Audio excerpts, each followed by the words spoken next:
சீனாவில் வனவிலங்கு சரணாலயத்தில் காரிலிருந்து இறங்கிய பெண்ணை ஒரு புலி அடித்துக் கொன்று இழுத்துச் சென்ற சம்பவம் அதிர்ச்சியை ஏற்படுத்தியுள்ளது.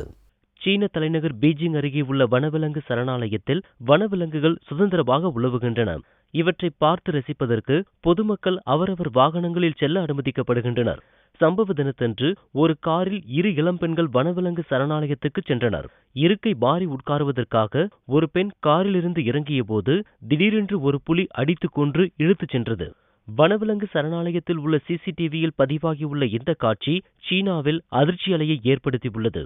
காரில் இருந்த இன்னொரு பெண் காப்பாற்றுவதற்காக இறங்கிய போது அவரையும் புலி தாக்கியது. இதில் அந்த பெண் பலத்த காயமடைந்தார். இவர்களுடன் இன்னும் 2 கார்களில் ஒரு குழந்தை உட்பட 5 பேர் சரணாலயத்தை சுற்றி பார்க்க வந்ததாக செய்திகள் தெரிவிக்கின்றன.